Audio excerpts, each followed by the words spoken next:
This is the Commercial Real Estate Insights Podcast. I'm Steve Hamoen, and it is 8:56 a.m. on Tuesday, March 25th, 2025. Here's what we're covering today. Tariffs are back, what that means for CRE prices. Dalio versus Fukuyama, who's right about the real estate future? And Mark Carney takes power, Canada's new path forward for developers. And in other news, Trump's policies, mortgage momentum, and why the cycle is turning. First, let's talk about the economic elephant in the room. Tariffs, AREBACK, and they're hitting real estate hard. In a move that shocked few but rattled many, the Trump administration reimposed tariffs on Canadian and Mexican steel.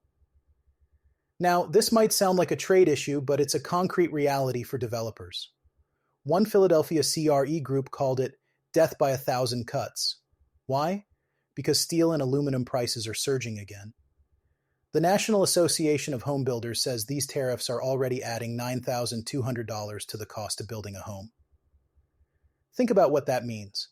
Higher input costs, delayed groundbreakings, thinner margins, and for institutional investors, lower NOI growth on development-heavy REITs. In a market already grappling with interest rate stickiness and permitting slowdowns, this hits at the worst time. So here's the insight. If you're in the construction cycle, repricing risk just went vertical. If you're on the sidelines with capital, the next few months could offer distressed entry points in projects struggling to raise final equity. Next up, a framework that could shape how you see all of this. Dalio versus Fukuyama, two competing visions, one real estate market. Francis Fukuyama believes that liberal democracies are the endpoint of history, that markets stabilize when dignity is respected and governance improves. His view suggests that if democracy strengthens, we'll see long-term real estate resilience, more affordable housing policy, urban renewal, public-private innovation. Ray Dalio, on the other hand, sees a debt-fueled storm brewing. His big debt cycle theory tells us we're deep in the late phase. Central banks are nearly out of ammo, fiscal deficits are ballooning, and geopolitical conflict is rising. Here's the kicker. They both could be right, but in different timelines. From the Fukuyama lens, invest in mission-aligned cities, places where civic engagement and housing policy meet investor returns.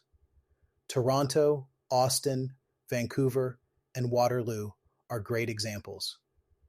From the Dalio lens, go defensive.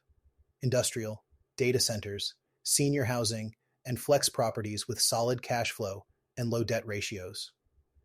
These are the havens in a storm he sees coming. The real move? Build your thesis with both cycles in mind. Fukuyama gives you the long arc. Dalio gives you the storm map. Now, shifting north, Canada has a new Prime Minister, Mark Carney. And for CRE investors, that's massive. Why? While Carney is a politician, he was also a former Bank of Canada and Bank of England governor. His policies are likely to bring more of the same from past results in monetary stability, housing supply policies, and potentially more fast-track immigration reforms that boost population and rental demand in urban cores. But he's stepping in at a tense time. The U.S. has thrown trade punches, and Carney is walking a geopolitical tightrope.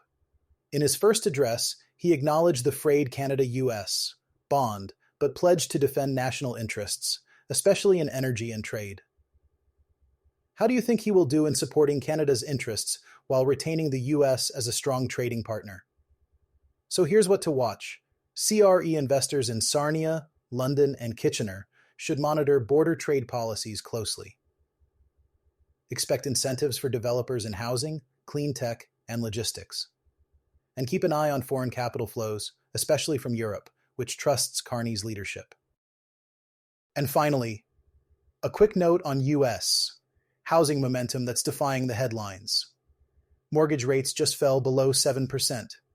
Refi apps are up 11% week over week. And new housing starts for single-family homes jumped 11.4% last month. So why is this important? Because even with inflation stickiness, tariffs, and political noise, consumer demand is reawakening. That's your signal. Supply is still low, but sentiment is shifting. The next few weeks will tell us if this is a dead cat bounce or the early pulse of a new housing mini-cycle. To wrap, tariffs are tightening margins, political leadership is pivoting, and macro narratives are colliding. Whether you believe Fukuyama's democratic optimism or Dalio's economic realism, one thing is clear: the market is changing, fast. And CRE investors who don't adapt their framework will get left behind. That's all for now, but we'll be back tomorrow. Don't forget to hit follow or subscribe and leave a review to help others discover the show. I'm Steve Hamoen. Until next time.